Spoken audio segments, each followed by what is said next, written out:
Circle দুইটা smart dimension মাপ দিলাম। একটা হলো 27 রেডিয়াস 27 মানে 54, আরেকটা হলো কত 44 88। ওকে, এখন এই দুইটাকে আমি রেডিয়াস করি। ওকে, এরপর তোমাদের বলছিলাম যে তোমরা অবশ্যই এটা এইভাবে টানবা না। এই দেখো দেখো কি আছে দেখছো, এটা অটোমেটিক ট্যানজেন্ট হয়ে যায়, অটো।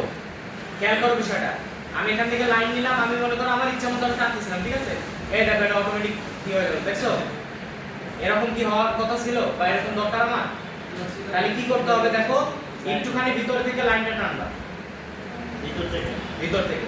আমি ট্রিম করে পরে কাটিয়ে দেব, এটা তো কোনো সমস্যা না। এই যে এখান থেকে আমি এখন ট্রিম করে কাটিয়ে দিই। রেক্ট্যাঙ্গেল করা যাবে এটা? হ্যাঁ বুঝি না, রেক্ট্যাঙ্গেল দিয়ে করা যাবে না না রেক্ট্যাঙ্গেল দিয়ে করা যাবে না, ওই রিলেশন কাটতে কাটতে ওগা ফেটে যাবে। এই যে এনে হলো দুটো ইকুয়াল, ঠিক আছে? দুটো ইকুয়াল এবং এর মাপ কত 32, এদিকের মাপ কত 38। এই হলো হয়ে গেল ফুললি ডিফারেন্ট। বুঝা গেছে? দুইটা মান কিন্তু আমি ইকুয়াল করছি লাইন, দেখো নাই তো লাইন দুটো ইকুয়াল কে এখন করা লাগবে আবার এই আসলে ইকুয়াল করে তাহলে করা তুমি দেখতে পারো। ওকে, তারপরে দেখেন একটা সেন্টার রেক্ট্যাঙ্গেল টানতে হবে, কিন্তু সেন্টার রেক্ট্যাঙ্গেল কি সেন্টার থেকে একটু সাইড থেকে, একটু সাইড থেকে। তো আমি একটু সাইড থেকে মোটামুটি এখানে টানলাম, টানার পরে মাপ দিয়ে দিলাম। যেমন উপরের মাপটা কত ছিল জানো? দেখো তো 118 118 না ছোটটা 120। ওকে, এবং চওড়াটা 118। তো এটা আমাদের রেক্ট্যাঙ্গেল ছিল, কিন্তু তোমাদের বলছি কি হ্যাঁ কি বস ও এটা তো ট্রিম করা হলো না, শোনা এটা ট্রিম হবে, এটা ট্রিম হবে, ঠিক আছে? সরি টু সে আমার একটু কাজ বাদ ছিল, এগুলো একটু দেখে গেছে। এই যে এখানে যদি পুরোটা ফাঁকা হবে ট্রিম, ঠিক আছে? ওকে, দেন আমি একটা রেক্ট্যাঙ্গেল যেটা আমি টানছিলাম একটু আগে, এখান থেকে একটা রেক্ট্যাঙ্গেল টানলাম। রেক্ট্যাঙ্গেলের মাপ, এটা লম্বা মাপটা কত 152 হ্যাঁ 120 এবং এদিকের চওড়া মাপটা 118। ওকে, খেয়াল রাখতে হবে অবশ্যই যেন অ্যাক্সিসের উপরে থাকে। বুঝতে পারছেন বিষয়টা? হরিজন্টাল অ্যাক্সিসের সাথে কিন্তু কোইন্সিডেন্ট হবে, কিন্তু ভার্টিক্যাল অবস্থায় কি হবে আমি একটু সরাই দিয়ে আসি, যেহেতু এটা সরানো যায়। এই যে ডায়ামিটার বা সার্কেল, বড় সার্কেলটা কন্ট্রোল যে লাইন আছে এই দুইটাকে ধরে দিতে হবে কি ট্যানজেন্ট ট্যানজেন্ট ট্যানজেন্ট।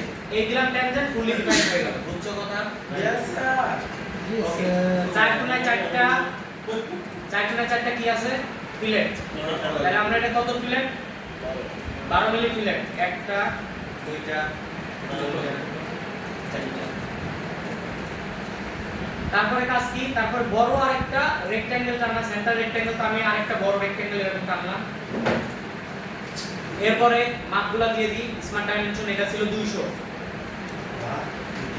লম্বা এটা কত ছিল কত এটা 152। ওকে, তারপরে এই মাঝখানের অ্যাক্সিস থেকে বাম দিক পর্যন্ত কত মাপ 66। দেখো ভালো করে দেখো, মাপ 66 দেওয়া। ওকে, এরপরে 4 গুণা 4টা রেডিয়াস, তাহলে ফিলেট 12 মিলি ফিলেট, একটা দুইটা তিনটা চারটা। ওকে, তারপরে কি বলছি যে এখানে দুইটা লাইন, একটা লাইন টানতে, আমি এখান থেকে একটা লাইন টানলাম। তোমাদের মজার একটা স্মার্ট ডাইমেনশন দেখাই, এটা একটা মজার স্মার্ট ডাইমেনশন। দেখো স্মার্ট ডাইমেনশন দিয়ে যখন আমি সেন্টার থেকে এই লাইন পর্যন্ত কল করব, তখন এটা একদিকে কত আছে 17 আসে না? এটা তো তোমরা জানো যে একদিকে দিলে 17 হয়, কিন্তু তুমি জাস্ট খালি মাউসটা একটু উপরে উঠাইলে দেখবে ডাবল মাপ চলে আসছে। কথা কি বুঝছো? থেকে দেখি আমি কিন্তু এখন বসাই নাই, আমি জাস্ট খালি একটু উপরে গেছি, দুই সাইডে মাপ চলে আসছে। এক সাইডে দিলে এক সাইডের মাপ দেখাবে, কিন্তু এই জিনিসটা জাস্ট খালি সেন্টারের উপরে দিলে পরে কিন্তু ও বুঝে যাবে যে হ্যাঁ আমার বিপরীত সাইড থেকে মাঝখানে একটা হিসাব করে মাপ দিতে বলছে। তার মানে আমরা 62 মাপটা কিন্তু ডাইরেক্ট বসাইতে পারি, 31 দেওয়ার কোনো প্রয়োজন নেই। বুঝাইতে পারছি? বলো নাই কেন বলার বলতেছি আরেকবার। ম্যাম বলতে যেটা আপনি বুঝছো? সেটা হলো আমরা যখন স্মার্ট ডাইমেনশন করি তখন একদিকের মাপ দুইটার মাঝখানে দিলে একটা মাপ আসে না, ভিতরের মাপটা দুইটা জায়গার মাঝখানে মাপতে গেলে দুই লাইন ধরলে তো মাঝখানে মাপটা চলে আসে। কিন্তু যদি এই দুই লাইন পার করে ধরি, মানে স্মার্ট ডাইমেনশন দেওয়ার পরে দুই লাইন ধরার পরে যদি কার্সারটা বাইরে নিয়ে যায়, তাহলে দেখবা যে ওটার বিপরীত সাইডে ডাবল করলে যে মাপ আসে সেটা চলে আসে। যেমনটা এখানে দেখায়, সেটা হলো এক সাইডের মাপ কত 17.42। আমি জাস্ট খালি একটু উপরে উঠাইছি, এখানে চলে আসছে 34.84। কেন আসলো? ডাবল হয়ে গেছে। তো আমি এখানে একটা প্রেস করলাম এবং 62 মাপটা ডাইরেক্ট বসাই দেব। বসাইছি এবং কি করব, এই নিচের লাইন এবং মাঝখানের সেন্টার লাইন কি করতে হবে? মিরর করতে হবে। এই যে মিরর করলাম, হয়ে গেল। এখন কি করতে হবে? ট্রিম করতে হবে। তো আমি এখানে এটা একটা ট্রিম করলাম, এটা একটা ট্রিম করলাম, করছি। তারপরে কি করতে হবে? ফিলেট। এই ফিলেটটা কিন্তু চেঞ্জ। কেন চেঞ্জ? কারণ এই জায়গাতে ডায়ামিটার দেওয়া আছে 16 মিলি। তাহলে ডায়ামিটার যদি 16 মিলি হয়, এখানে চাইছে রেডিয়াস, দেখেন আমি দেখাই দিই। এই যে ফিলেট রেডিয়াস, ফিলেট রেডিয়াস হলে কত? অর্ধেক দিতে হবে। 8 মিলি দিলাম, এই একটা, এই দুইটা দিছি। ওকে, দেওয়ার পরে আমি জাস্ট খালি ডাইরেক্ট একটা বৃত্ত পয়েন্ট টু পয়েন্ট বসাই দেব। কথা বুঝছো? এটা কেন বসাবো বলো তো? এই বৃত্তটা কেন করলাম এবং ফুলি ডিফাইন কেন হলো, কে বলতে পারে? এখানে কোইন্সিডেন্ট হয়ে গেছে। এই যে এখানে যে আর্কের যে লাস্ট পয়েন্টটা ছিল, ওই পয়েন্ট এবং সার্কেলের সেন্টার তো সেন্টারে বসছে, এবং সার্কেলের যে আউটসাইড মানে পরিধি যেটা আছে, ওই পরিধিটা ডাইরেক্ট ওই পয়েন্টের সাথে জোড়া হয়ে গেছে। কোন মিলে গেছে? এই দেখেন সেই জোড়ার মানটা এই যে কোইন্সিডেন্ট আর 13.68। তাহলে বোঝা গেছে যে ডায়ামিটার এবং পয়েন্ট দুটো কোইন্সিডেন্ট হয়ে গেছে। ওকে, এরপরে ভিতরে আরেকটা সার্কেল আছে, সেই সার্কেলের মাপটা কত? মাপ দিয়ে দেই। কত মিলি? 8 মিলি। ওকে, 8 মিলি তো দিক দিলাম। তাহলে এখন এই ডায়ামিটার বা সার্কেল দুটো ধরে মাঝখানে লাইনের সাপেক্ষে কি হবে? মিরর দিলাম। তাহলে ওটা সাইডে মিরর হয়ে গেল। ওকে, তাহলে এই দিকটা কাজ শেষ, শুধুমাত্র ওই চারটা কাজ আছে। কাজ কি বুঝতেছো সবাই? নাকি সব উপর দিয়ে মাথার উপর দিয়ে যাচ্ছে? স্যার এটার উপরটা মানে শর্মা আমাকে শর্মা না ওরা প্র্যাকটিস করলে হবে। হ্যাঁ, উপরটা মানে দিতে হবে না বৃত্ত? বৃত্ত উপরেরটা কোনটা? এই যে এখানে বৃত্ত কেন নিছেন? এটা এখন স্যার ও মাপ কি? নিচেরটা হ্যাঁ আমি নিচেরটা তো কেন দিতে হবে? কারণ আমি ফুললি ডিফাইন্ড স্কেচকে মিরর করছি। ফুললি ডিফাইন্ড স্কেচকে মিরর করলে ফুললি ডিফাইন্ড হয়। এখন তো ভিতরের মাপটা দিছেন, বাকির মাপ তো আমরা ডিজাইন করা বলতে পারছি। কোনটা? জুড়ে দিতে হবে না। আচ্ছা এখানে ও আচ্ছা, এই জায়গাতে এটা অটোমেটিক ডিফাইন হয়েছে। কেন জানো? ওই যে বললাম কোইন্সিডেন্ট, এনে কোইন্সিডেন্ট হয়ে গেছে। ওই জন্য আমার মাপ দিলেও যা না দিলেও যা একই দিয়ে দিতাম। চলো, কিন্তু এটা হলো অ্যাশ কালারের মাপ আসবে, কারণ এটা চেঞ্জ করা যাবে না। কেন চেঞ্জ করা যাবে না বলো তো? কারণ বাইরের আউট ডায়াটা এখানে কোইন্সিডেন্ট করা, আর এটা হলো সম্পর্ক কার সাথে? এই যে আমরা ফিলেট করছি ফিলেটের সাথে। তার মানে আমি যদি এখান থেকে ফিলেটকে চেঞ্জ করে এখানে 10 দিই, তাহলে দেখো অ্যাশ কালার অনুযায়ী ওটা 20 হয়ে গেছে। মানে এটা ডিপেন্ডেন্ট ভিসা তো বলতো নাকি?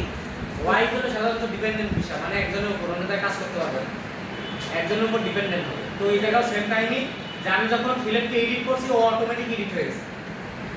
বুঝা গেছে? তাহলে এটা 8 মিলি ছিল, 8 মিলি দিলাম, তাহলে ওটা দেখো 16 মিলি হয়ে গেল। ওকে, তো এটা অ্যাশ কালার না দিলেও চলে, এই জন্য আর কি। আচ্ছা, লাস্ট যে কাজ ছিল সেটা হলো যে এই চারটা আঁকানো। তো আমি এই চারটা আঁকানোর জন্য আগে এটা সুন্দর করে আঁকাই। আঁকানোর জন্য আমি এখান থেকে জুম করলাম, লাইন নিলাম, লাইন খাড়া একটা লাইন নেওয়ার পরে এখান থেকে আবার কাছে আসলাম, কাছে আসার পরে এখানে হাফ সার্কেল তৈরি করলাম। হাফ সার্কেল মানে বুঝো? অর্ধবৃত্ত। হাফ সার্কেল মানে অর্ধবৃত্ত। আমি যেটা এখন টানি এমন অবস্থায় আছি সেটা হলো অর্ধবৃত্ত অবস্থায়। আরেকটা প্রেস করলাম, আবার খাড়া আরেকটা প্রেস করলাম, রাইট বাটন প্রেস করে সিলেক্ট দিলাম, এখান থেকে একটা সার্কেল নিলাম, এখান থেকে একটা ডায়ামিটার টানলাম। ওকে, এরপরে মাপগুলো আস্তে আস্তে বসাই দিই। কি মাপ? যেমন এই দুইটা লাইন হলো সমান, এবং শুধু তাই না, এটার মাপ হলো 8 মিলি, বোঝা যায়? 8 মিলি, উপরের যে বড়টা মানে রেডিয়াস যেটা সেটা 8 মিলি মানে আর আর ভিতরে যে ডায়ামিটার ওটা কত? 8 মিলি। তাহলে আমরা এই কাজগুলো করি। যেমন এটা কত ছিল? 8 মিলি, বাইরের রেডিয়াস ছিল কত? 8 মিলি, এবং ভিতরের ডায়ামিটার কত ছিল? 8 মিলি। ঠিক আছে? এখন তোমরা যদি কেউ এখানে সংস্পর্শ করো তাহলে কিন্তু সেটা হবে না। তোমরা যদি মনে করো এটা ট্যানজেন্ট, এটার সাথে না, হবে না। কোনটা? এটা? এই যে এটা? এটা তো 8 দেওয়াই আছে, আমি কি দেবো? এই যে ডিসটেন্স 8 মিলি, লাইনের দূরত্ব 8 মিলি। ওকে, আচ্ছা এখন সেন্টার থেকে বাম দিক পর্যন্ত স্মার্ট ডাইমেনশন কত? দেখো তো সেন্টার থেকে কেমন লাগে? আমরা 40 মিলি। আমি একবার স্কেল দেখলাম, মুখস্থ হয়ে গেছে।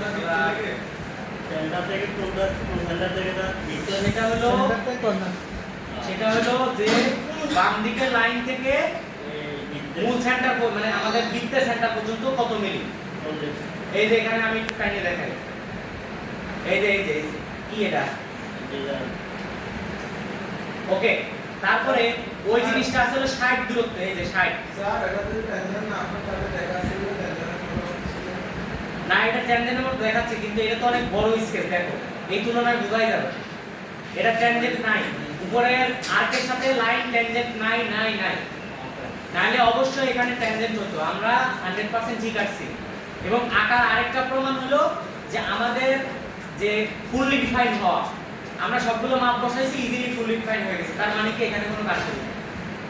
ওকে, তাহলে সেম জিনিস আমরা আরেকটা আঁকি, লাইন। এটা মিরর বললাম না কেন বলো তো? হবে না মাপ বুঝাইছি কিন্তু।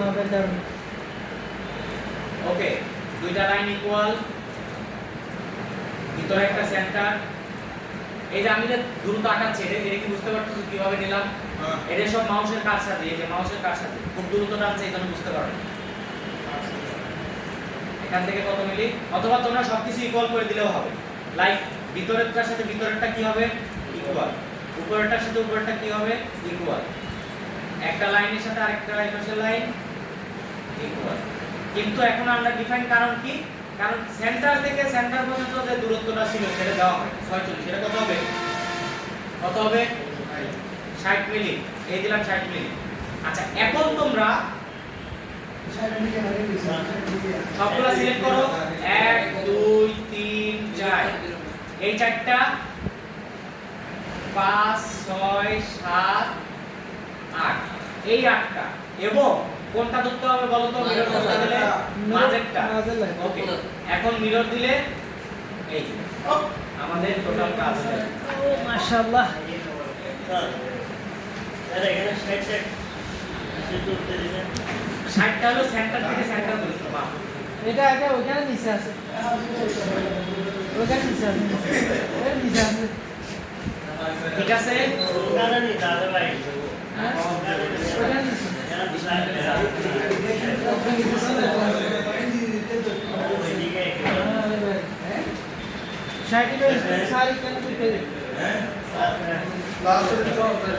এটার সময় 40 মিনিট।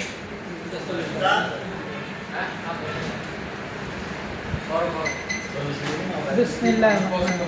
নরমালিতে কয় লাভ নেই, কত হবে?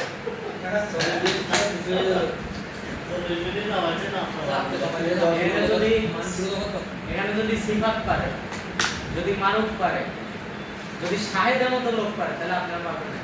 হ্যাঁ স্যার 2 পয়েন্ট স্যার। হ্যাঁ, হবে স্যার। মালের কনফিডেন্স চলে আসছে।